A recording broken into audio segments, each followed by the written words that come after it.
이렇게 사람과 인사하기 전에 제안을 말씀드리도록 하겠습니다. 사무엘상 17장 말씀입니다. 17장 34절에서 47절까지 말씀.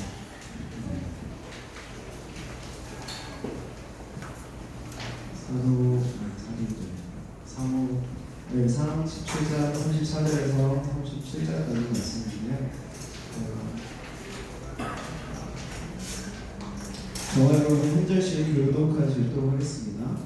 다윗이 사울에게 말하되 주의 종이 아버지의 양을 지킬 때에 사자가 곰이 와서 양떼에서 새끼를 물어가면 내가 따라가서 옷을 치고 그 입에서 새끼를 건져내었고 그것이 일어나 나를 따라가자면 내가 그 수염을 잡고 그것을 쳐 죽였나이다.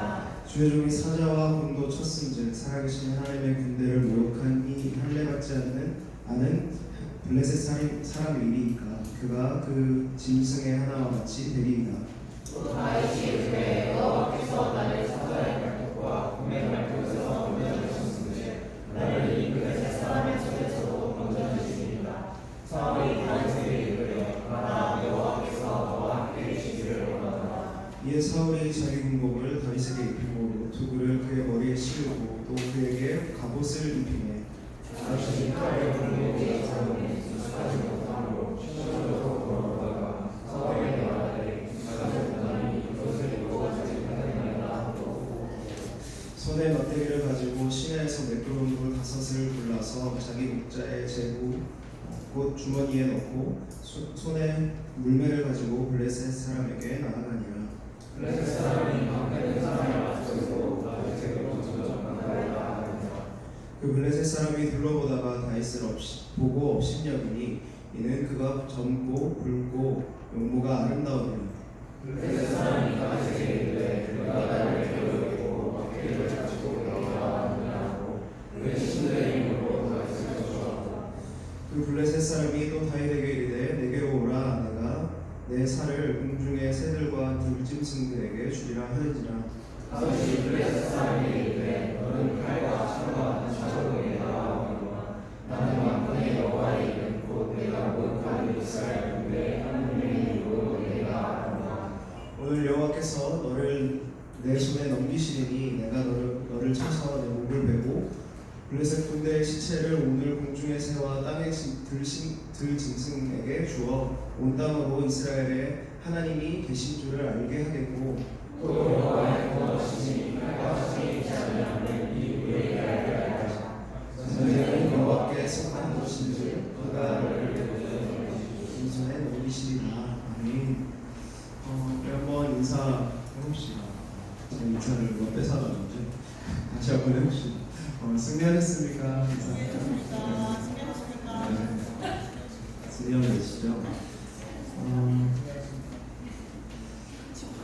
질문으로 오늘 설교를 좀 시작했으면 좋겠습니다. 오늘 말씀 한 가지 생각해 보았으면 하는 무엇이냐면 여러분 최근에 누군가로부터 크고 작게 크거나 작게 감동을 받은 적이 있습니까? 사람은 그 감동을 받으면 사람이 움직이게 되어 있습니다. 감동. 그 감동이라는 말은 무슨 뜻일까요? 느낄 감, 움직일 감, 이런 뜻인데 기본적으로 우리는요 사실 감동을 받아야 살 수 있는 사람들입니다. 우리 마음이 움직여야 행동할 수 있죠. 그렇게 행동한다 그래도 그 의미를 찾으려면 이 감동하는 것이 마음이 움직이는 것이 필요하다라는 거죠. 우리의 마음이 움직이지 않으면 그 영혼 없이 여러 가지 일들을 할 수 있지만 삶의 의미는 잃어버리는 그런 일들이 있을 수 있습니다. 모든 일이 그래요. 크고 작은 감동들이 우리 삶을 이끌어간다라고 이야기할 수 있을 것 같아요. 일반적으로 감동이라는 말을 또 이제 좋게 무언가를 느낄 때 감동이라는 말을 씁니다. 그런데 반대로 좋지 않은 것을 보게 되고 사실 우리 마음이 움직이죠. 그럴 때 이 마음이 움직였다라고 이제 감동받았다라고 표현하지 않지만 마음이 흔들린다, 마음이 무너졌다 이렇게도 표현하는 것 같습니다. 어쨌든 이 마음이 어떻게 느끼냐에 따라 우리 삶의 질이 많이 결정되는 것 같아요. 그래서 같은 상황에서도 우리의 마음이 어떠한지에 따라 우리는 다르게 반응합니다. 그런데 처음에 말한 것처럼요, 우리가 누군가로부터 감동을 받게 되면 우리가 다시 힘을 얻고 또 우리 몸이 다시 움직이게 살아있는 것처럼 그 살아있는 느낌을 받곤 하죠. 예, 제 이야기를 좀 하면 저는 어제 이제 누군가로부터 감동을 받았습니다. 같이 살고 있는 사람에게 감동을 받았는데, 저는 그 토요일 날 어제 하루가 보통은 4시 반부터 시작이 됩니다. 토요일이 제일 좀 빡센 하루인데 4시 반부터 기상을 해서 출근을 합니다. 그래서 아침에 말씀을 묵상해요. 그리고 새벽 기도를 인도합니다. 말씀을 나누고 그래서 참 좋습니다. 근데 최근에 2주 동안 한 2, 3주 정도 동안 제 몸이 좀 좋지 않았어요. 그래서 약도 먹고 운동도 하려고 하고 있는데, 그래서 사실은 4시 반에 나가니까 아내가 일어날 수가 없잖아요. 그런데 특별히 저를 위해서 이러저러한 것들을 미리 챙겨두고 제가 나갈 때 막 지쳐 쓰러진 상태에서 저한테 이렇게 이야기하는 거죠. 그거 꼭 가져가라고 챙겨놨으니까.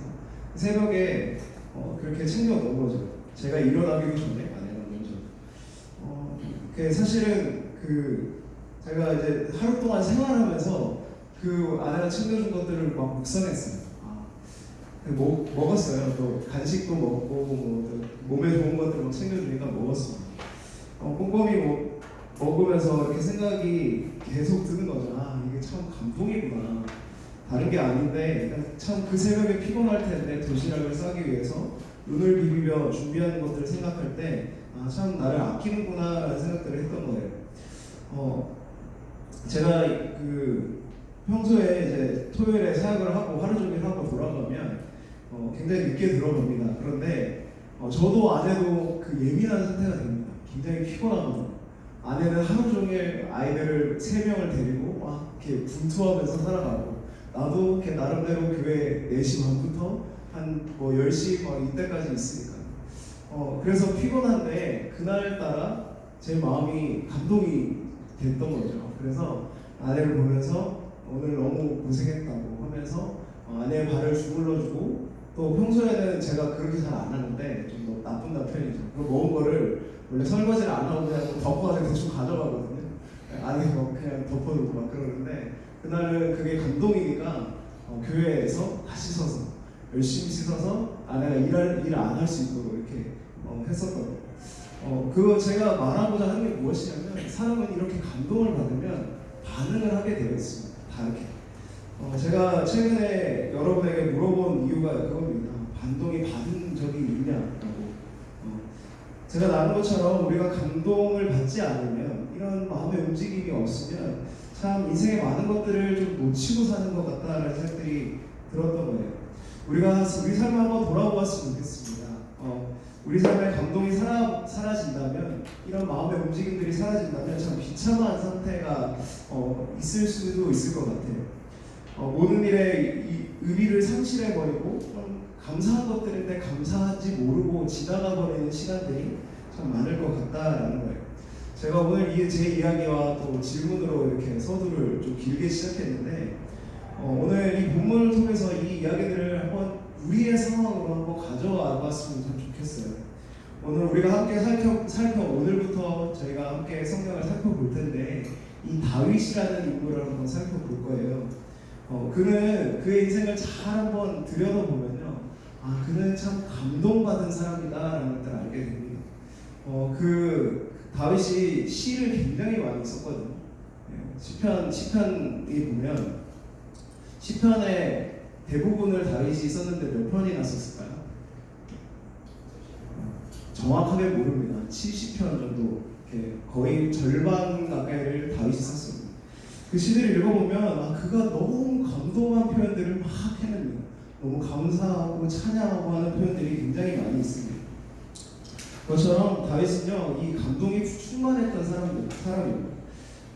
성경은요, 지난주에 저희가 살펴보았던 사울과 다윗을 대조해서 보여주는데, 지난주 사울 우리가 함께 읽으면서 나눴던 건 무엇이냐면 그가 결정적으로 하나님께 그 버림받았던 이유에 대해서 나눴습니다. 제가 두 가지를 이야기했었는데 사울이 버림받은 이유가 뭐였다고 얘기했죠? 제가 기억을 아무도 못하니까 제가 빨리 정리하면 사울은 하나님의 말씀을 무시했습니다. 그리고 사람들을 더 인식했어요. 결론적으로 말하자면 그 마음에 하나님이 없는 사람이었다, 하나님을 신뢰함이 없는 사람이었다라고 이야기했었어요. 그래서 지난주 설교 제목이 하나님을 신뢰하지 않는 사람 사울 이렇게 했었어요. 그런데 오늘 감동이라는 말로 사울의 인생을 좀 다르게 표현하자면 그는 끊임없이 다른 사람들에게 자신이 가지고 있는 것으로 감동을 주고자 했던 사람이다라고 말할 수 있을 것 같습니다. 사울은요 다른 사람에게 감동을 주고자 했던 사람이에요. 되게 좋은 사람이죠. 감동을 막 주고자 했던 사람입니다. 그런데 그는 정말 많이 노력했어요. 하나님께도 감동을 주고자 했고요. 또 사람에게도 감동을 주고자 했습니다. 그는 기본적으로 명분이 있었습니다. 전쟁을 마치고 얻은 모든 좋은 전리품들이 있었어요. 그래서 그것을 하나님께 감동이 되도록 내어드리려고 했었던 거예요. 하나님께도 감동을 주고 싶었던 거죠. 그리고 사람에게도 실망시키고 싶지 않은 거죠. 사람들의 이야기를 듣고 또 반응하는 형태로 그가 결론적으로는 하나님의 말씀을 무시했지만 사람에게 감동을 주고자 했던 사람이다라는 것들을 알 수 있습니다.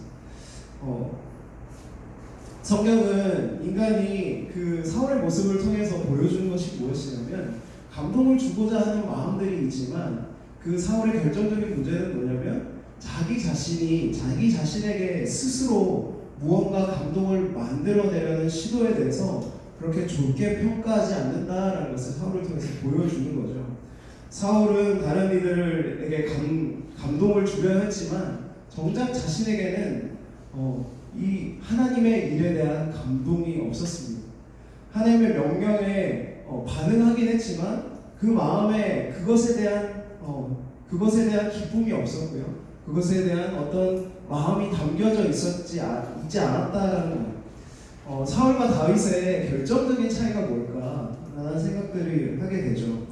사울은 자기의 것으로 다른 사람들에게 감동을 주려고 했던 사람입니다. 그런데 그가 놓쳤던 건 뭐냐면 이 자기에게 주어진 모든 것들이 하나님께로 왔다라는 사실들을 잊어버렸던 거죠. 그러나 다윗의 인생을 표현하자면 그는 하나님께로부터 늘 감동받았던 사람입니다. 늘 감동했어요. 너무 이렇게 다윗은 좀 미친 사람처럼 그렇게 하나님을 기뻐했던 사람입니다. 오늘 우리가 살펴본 다윗이라는 사람에 대해서 한번 좀 살펴보면 15장에서 다윗 사울이 버림받고요. 16장에 가면 또 다른 그림이 펼쳐집니다. 사울은 교만해짐으로 이스라엘 왕 자격을 잃어버렸습니다. 하나님으로부터요. 그런데 16장에 가면 하나님께서 하나님의 마음에 합한 왕을 기름 붓는 이야기가 나옵니다. 16장에서 기름 부음 받은 자가 누구죠? 되게 쉬운 질문. 다윗이죠. 다윗입니다. 16장의 그 앞에 구절들을 여러분 성경 있으신 분들 한번 보면서 거기는 안 싫었어요. 성경 있으신 분을 보면서 한번 잘 아는 이야기니까 제가 설명하고 넘어갈게요. 다윗에 대한 표현을 보면요, 다윗이 사울과 비교해서 왕으로서의 면모들은 좀 떨어지는 것처럼 보입니다. 오늘 본문에도요 뭐라고 표현되어 있냐면 젊고 붉고 아름답다. 이렇게 우리 시대에 태어났으면 아이돌 같아 했을 것 같아요. 미소년이고 한데 사실 그 시대의 왕으로서의 면모는 좀 떨어져 보이는, 그리고 어리기도 한 그런 사람이었죠. 사무엘이라는 사람이 이 새로운 왕, 그 기름 부은 자를 찾기 위해서 하나님의 명령에 따라 다윗의 아버지가 누구죠? 이새라고 하는 유치부가 된 것 같은 느낌인데 그 이새라고 하는 사람의 집에 가서 찾습니다. 그런데 첫 번째 형 엘리압이라는 사람을 보고서요, 사무엘이 이렇게 합니다. 바로 저 사람이구나. 저 사람이 하나님이 기름 부으심 받은 자구나.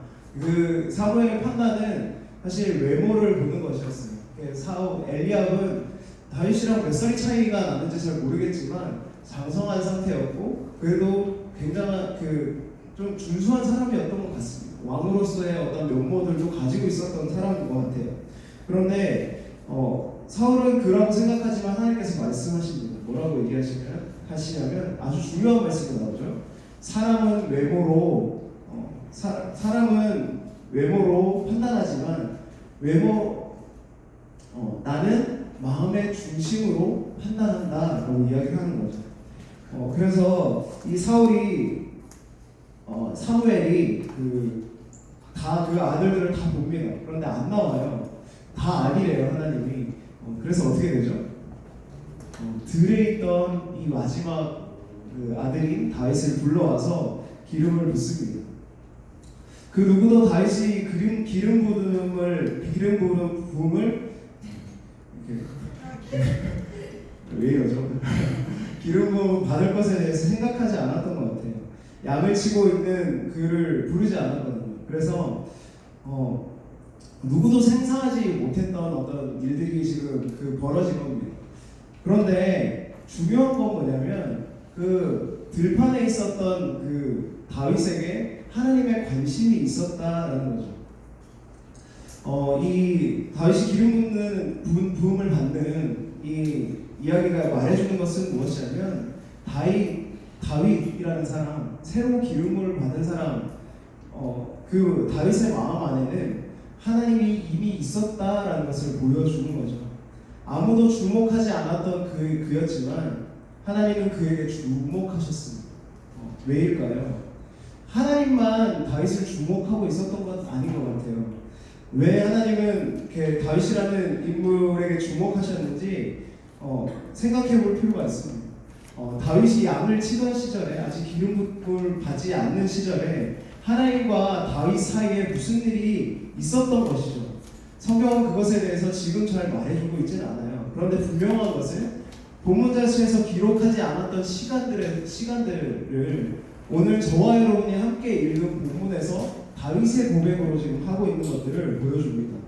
오늘 본문에는 뭐가 있냐면 다윗이 이미 하나님을 알고 그분의 그 마음의 중심에 하나님이 있었다는 사실을 오늘 본문에서 찾아볼 수가 있었어요. 우리가 34절부터 36절까지 우리 한번 같이 읽어보겠습니다. 34절부터 36절까지 네 절을 읽을 건데요. 34절, 35절을 형제가 읽고 36절, 37절 자매가 한번 읽어보겠습니다. 시작. 다윗이 사울에게 말하되 주의 종이 아버지의 때에 사악하다 봄이나 어느 때서 새끼를 물어가면 내가 따라가서 그것을 치고 그 입에서 새끼를 건져내었고 그것이 일어나 나를 해하고자 하면 내가 그 수염을 잡고 그것을 쳐 죽였나이다. 주의 종이 사자와 문도 주신들 사랑에 주신 하나님의 공주를 하지 않는 그 세상이니까 그가 그 진심이 하나 정치되리라. 또 다시 내 여호와께서 나를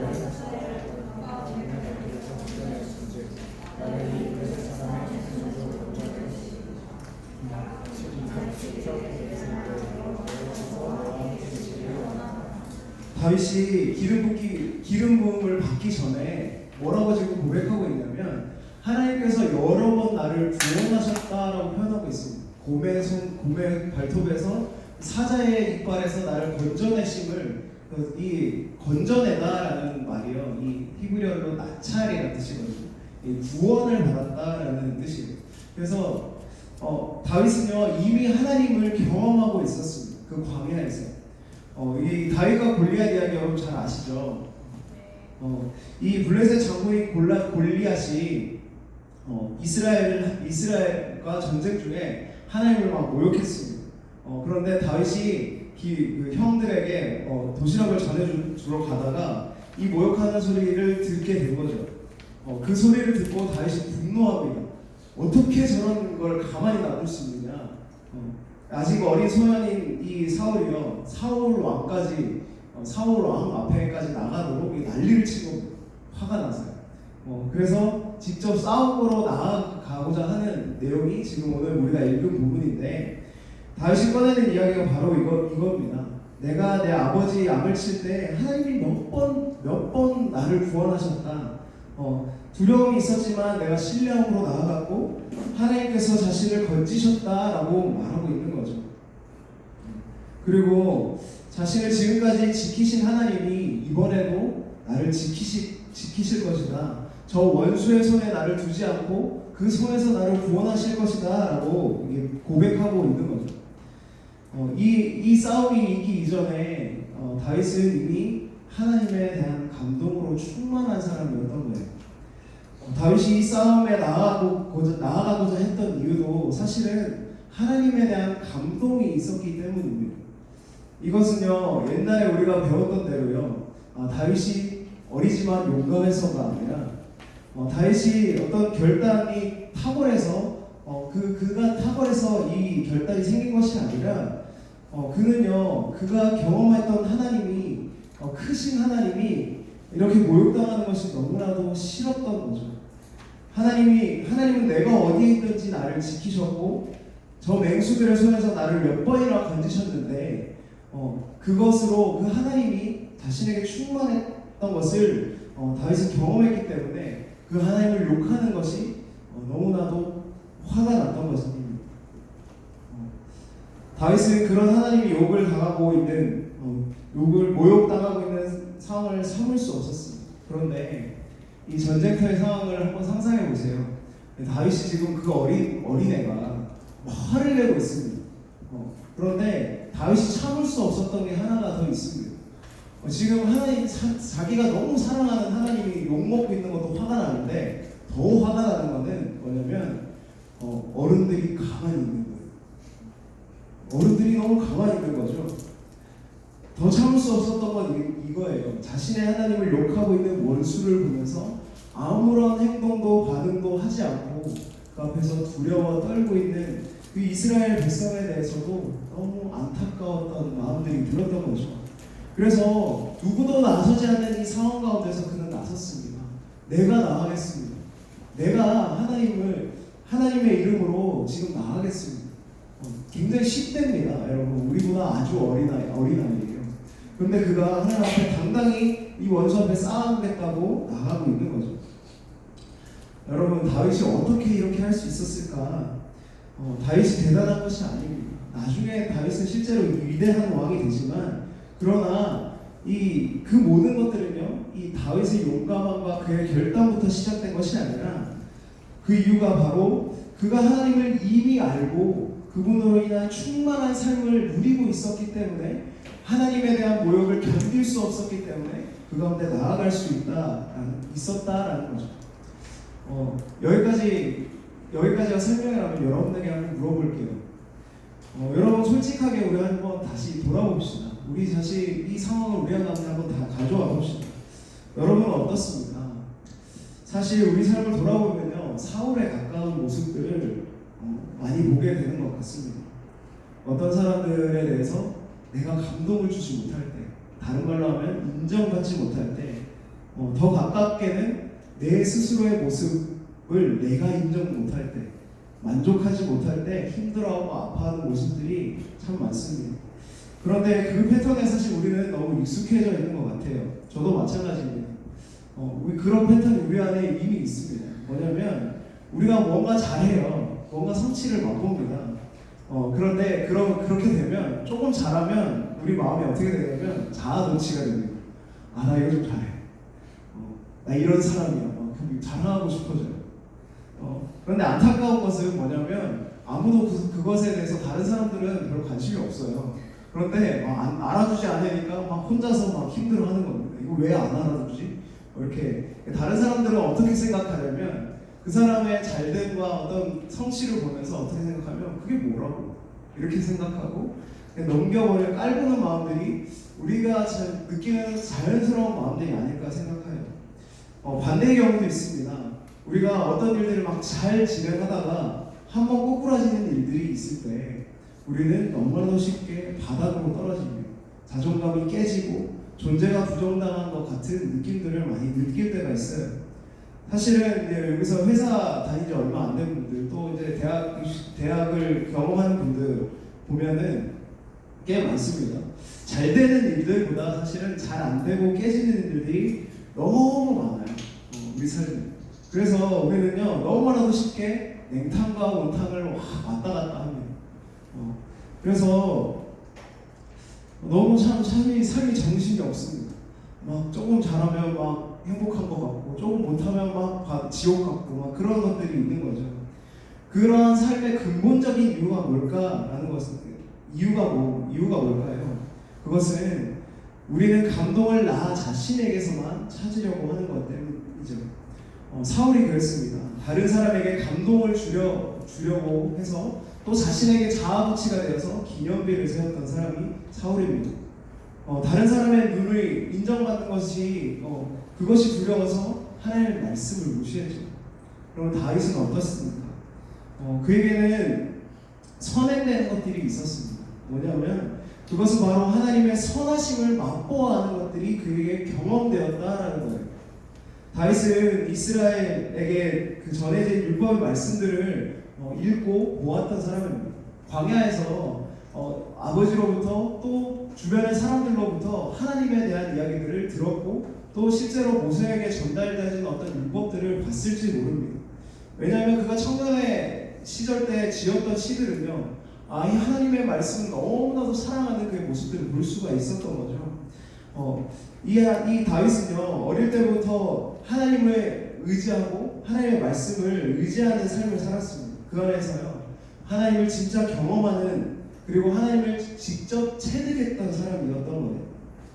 그래서 아무도 보지 않는 그 광야 속에서 하나님을 의지하는 법을 알았던 사람이었다라는 거죠. 수많은 경험들을 통하여서 다윗의 결론이 무엇이었냐면 하나님은 살아계신다라는 거였어요. 이스라엘의 하나님은 정말로 살아계신다라는 거였어요. 그냥 존재하실 뿐만 아니라 그냥 살아계신 것뿐만 아니라 하나님의 백성들 가운데서 신실하게 일하셨던 분이 하나님이시고 지금도 역사하고 계시고 그분이 내 곁에 계신다라는 것을 다윗은 알았다라는 거예요. 사랑하는 여러분, 다윗에게는요 이런 신앙이 있었습니다. 하나님을 아는 신앙이 있었어요. 다윗의 대표적인 시들이 그렇게 말하고 있습니다. 성경에 있는 분들은 한번 시편 18편을 한번 펴보셨으면 좋겠어요. 시편 18편입니다.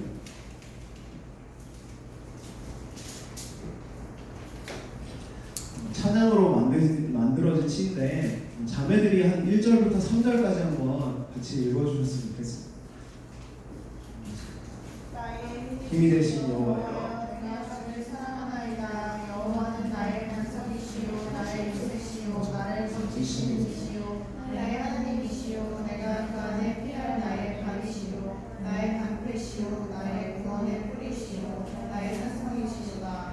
내가 찬송받으실 여호와께 아뢰니 내 원수들에게서 구원을 얻으리로다.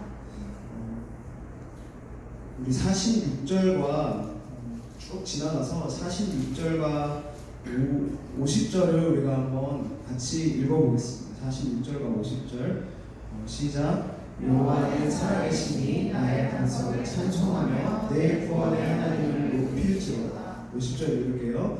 여호와께서 우리에게 큰 구원을 주시며 기름 부은 자에게 영원토록 다윗과 그 후손에게로다. 다윗은요 이 시편들을 통해서 고백하고 있는 것이 무엇이냐면 그의 고백들은요 사실 이것뿐만이 아닙니다. 그 많은 시편에서 이렇게 고백하고 있어요. 그 고백들이요 다 찬양의 고백들입니다. 하나님께서 그를 어떻게 구원하셨는지에 대한 이야기가 너무나도 많은 거죠. 그가 경험했던 일들 속에서 다윗은 어려움도 겪었습니다. 자식이 자신을 자식한테 배신당했던 그 아픔이 있는 사람이 다윗인데 그는 그런 상황 가운데서도 하나님 앞에 서서 하나님이 참되심을 고백하며 그분의 구원하심을 찬양했던 사람이 다윗인 거죠. 그런데 여러분 그러한 고백들을요 오늘 본문에서도 우리가 확인할 수 있는데 45절입니다. 제가 읽을게요. 다윗이 블레셋 사람에게 이르되 너는 칼과 창과 단창으로 내게 나아오거니와 나는 만군의 여호와의 이름 곧 내가 모욕하는 이스라엘의 군대의 하나님의 이름으로 내게 나아가노라. 다윗이 지금 이 상황 가운데 지금 이스라엘이 절체절명의 위기 가운데 처해져 있는 상황 가운데 다윗이 지금 이야기하고 있는 바가 무엇이냐면 이스라엘 군대에게 필요한 것 다름 아니라 내가 경험했던 광야에서 내가 함께 하나님을 경험했던 그 하나님이 필요하다. 하나님 자체가 필요하다라고 이야기하고 있는 것입니다. 다윗은 분명히 말씀을 통해서 이스라엘의 싸움은 우리의 싸움이 아니라 하나님의 싸움임을 분명히 알고 있었던 것이죠.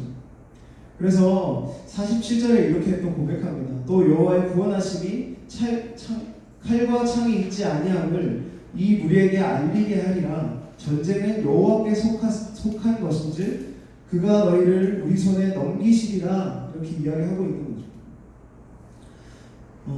다윗의 삶을 한 마디로 요약하기가 쉽지는 않지만 그의 삶을 요약하자면 그는 정말로 하나님만 그의 삶을 통해서 하나님만 유일한 하나님이심을 그리고 유일한 소망이심을 깨달았던 사람이죠.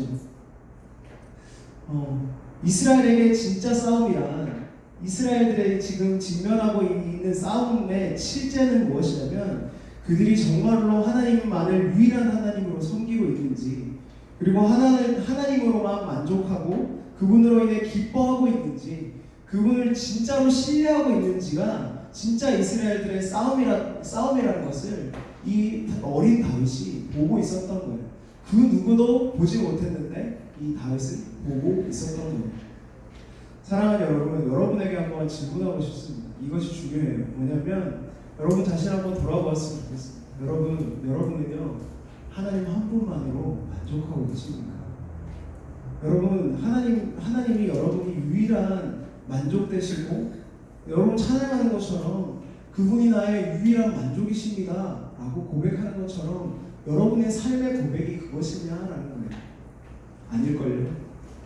죄송하지만 아닐걸요? 아닙니다. 진짜라면 이렇게 살 수 없어요. 여러분에게는 하나님으로만 만족하는 그 만족함이 있습니까? 여러분 우리에게 회복이 필요한 것이 있다면 이 영적인 전쟁 가운데 우리에게 회복되어야 되는 것이 있다면 이것이라고 생각해요. 무엇이냐면 하나님으로만 만족하는 것. 그것은 다른 말로 해서 예배의 회복입니다. 여러분 우리가 하나님을 만나고 그분의 임재 가운데서 하나님 한 분만으로 만족하는 상태 그것이 언제 이루어지냐면 예배 때 이루어지는 겁니다. 그것이 바로 예배예요. 사실 다윗이 광야 가운데 하나님을 경험하면서 그가 했던 것이 무엇이냐면 하나님을 예배하는 거였습니다. 하나님의 실제 임재를 그 광야 가운데 아무도 보지 않는 곳에서 경험했던 자가 바로 다윗이었고 또 이 위기의 상황 가운데 하나님의 힘을 선포하고 있는 이것 자체도 그가 예배로 나아가고 있음을 보여주는 겁니다. 저는요 우리 공동체가요 예배가 회복됐으면 좋겠어요. 여러분의 삶에 예배가 회복되었으면 좋겠어요. 예배는 여러분 다른 게 아니에요. 우리 가운데 하나님이 가득히 임재하시는 겁니다. 우리 가운데 하나님이 드러나시는 거예요. 하나님이 우리 가운데 계시는 것 그것이 예배입니다. 다른 것이 아닙니다. 사람이 많고 적은 찬양팀이 화려하게 찬양하는 것 그것으로 좌우되는 것이 예배가 아니에요. 하나님만이 유일한 소망이심을 믿는 자들의 진심의 고백이 있는 그것이 예배입니다. 여러분 가운데 혹시나 여러분이 드리고 있는 이 자리 가운데 그리고 혹은 또 공동체적으로 드리는 예배 가운데 또 개인적으로 드리는 예배 가운데 내 안에 예배의 감격들이 사라져가고 있다라는 분들이 혹시나 계시다면 이거는 적시로예요. 여러분 우리가 육체가 어디가 고장이 나면 우리의 육체가 신호를 보냅니다. 고통이 가해져요. 이 고통이라는 게 없으면요 그 적신호를 느끼지 못하게 돼요. 우리 몸도 그렇게 반응하는데요. 우리의 영혼도 반응합니다. 가장 잘 알 수 있는 게 무엇이냐면 이 예배의 감격이 사라지는 것 그것이 적신호예요. 우리는 그 신호를 때로는 눈치채지 못하고 있을 때도 있습니다. 그래서 다른 핑계거리를 찾곤 합니다. 내가 바빠서, 내가 피곤해서, 좀 뭔가 마음에 안 드는 게 있어서, 마음에 안 드는 사람이 있어서, 내 마음이 그냥 힘들어서, 많은 이유들을 들어서 우리가 예배에 실패한 것에 대해서 핑계를 댑니다. 그러나 진짜 이유는 내 안에 하나님에 대한 소망, 진짜 갈망이 사라졌기 때문에 그것이 진짜 문제다라는 거예요. 그러나 여러분, 저는 여러분에게 정죄감을 주기 위해서 이런 이야기를 하는 것이 아닙니다. 여러분, 하나님만을 간절히 찾는 사람, 상하고 애통하는 심령으로 하나님의 얼굴을 구하는 사람, 그 사람의 예배는 다릅니다. 제가 설교를 잘하는 사람이 아니에요. 그런데 저도 예배하는 사람, 그렇게 하나님만을 갈망하는 사람들은요, 설교자가 조금 틀린 이야기를 하는 거 꼬투리 없지 않습니다. 찬양팀에 누가 틀리는지, 화음이 누가 틀렸는지 그렇게 따지지 않아요. 그 사람의 마음에 무엇이냐면 이곳 가운데 하나님이 계심을 진정으로 바라보고 갈망한다라는 거예요. 물론 예배를 준비하는 사람들 모두가 함께 이렇게 예배할 수 있도록 최선을 다해 준비해야 되는 건 맞습니다. 그것을 내가 이야기하고 있는 것이 아니에요. 제가 이야기하고 싶은 것은 우리 각자가 이 예배 가운데 나오는 마음에 대해서 이야기하고 싶은 겁니다. 숫자가 작다고 무시할 것이 아니에요. 몇 명이 안 되는 예배가 대충하지? 이건 말도 안 되는 이야기입니다. 여러분, 저는 이렇게 선언하고 싶습니다. 하나님이 정말 여기 계시면요, 우리 인생이 변합니다. 정말 그렇습니다. 천하 만물을 지으셨을 뿐만 아니라 하나님의 이름을 부르는 그 자에게 구원을 반드시 허락하시는 분이 하나님이십니다. 하나님이 진짜로 우리 가운데 역사하신다면요, 우리 영혼은 살아날 수밖에 없어요. 여러분 한번 상상해 보세요. 하나님이 이곳에 계신다고요. 저는 여러분이 그런 경험들을 느끼셨을 분도 계실 것이라고 생각합니다. 여러분, 저는 그런 것들 많이 경험했었습니다. 여러분은 정말로 그런 경험이 있으십니까? 예배 시작 때부터 끝까지 눈물과 콧물이 범벅되어서 그때 설교 메시지가 별로 기억도 안 나요. 그런데 분명한 사실은 저는 그때 하나님을 사모했고 제 가운데 임하신 메시지 속에서 그 상황 속에서 하나님이 내 안에 충만히 거하시는 것들을 경험한 예배가 참 있었다라는 거예요. 저는 그 예배가요, 오늘 우리들의 예배였으면 좋겠습니다. 때로 기도할 때 우리가 착각하는 것이 있습니다. 자기를 불쌍히 여기는 자기 연민의 시간이 기도라고 생각할 때가 있습니다. 여러분, 넓게 보면 기도가 많습니다. 그러나 그것으로 기도가 끝나면 안 돼요.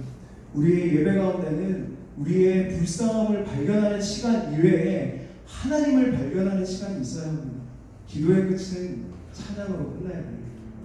하나님을 발견하는 시간, 이 예배의 끝도 우리들의 비참함을 하나님께 고백하지만 우리 가운데 하나님의 계심을 느끼고 알아가고 그것들을 선포하는 것이 우리 예배 가운데 있어야 한다라는 거예요. 저는 우리 공동체의 모든 사람에게 이런 것들이 일어났으면 좋겠습니다. 하나님으로 만족하는, 하나님을 신뢰하는 것. 하나님을 신뢰하는 것은요, 오늘 제가 다윗이 하나님을 신뢰하는 사람이다라고 제목을 정했는데요, 하나님을 신뢰하는 것은요 그냥 일어나지 않습니다.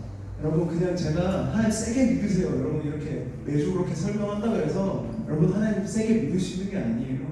우리가 막 결단을 가지고 막 믿을 수 있는 것이 아닙니다. 그것은 어떻게 일어나냐면 하나님을 진짜 알고 또 삶으로 그것들을 경험하고 그 하나님 되심을 내가 느끼고 체득하고 그것으로 인하여 기뻐할 때 우리는 하나님을 신뢰할 수밖에 없는 존재가 되어지는 거죠. 그렇게 만들어져 가는 거죠. 저는 여러분에게 도전하고 싶습니다. 하나님을 갈망합시다. 이 시간 우리가 간절히 소망해 봅시다. 성경이 말하는 것처럼 다른 그 무엇도 우리 마음을 만족시킬 수 있는 건 없습니다. 인간의 마음을 만족시킬 수 있는 건 바로 하나님밖에 없습니다. 아멘. 그렇게 될 때 우리는 하나님밖에 신뢰할 수 없을 겁니다. 여러분, 하나님은요, 서두에 본론적으로 우리가 이야기를 마치면서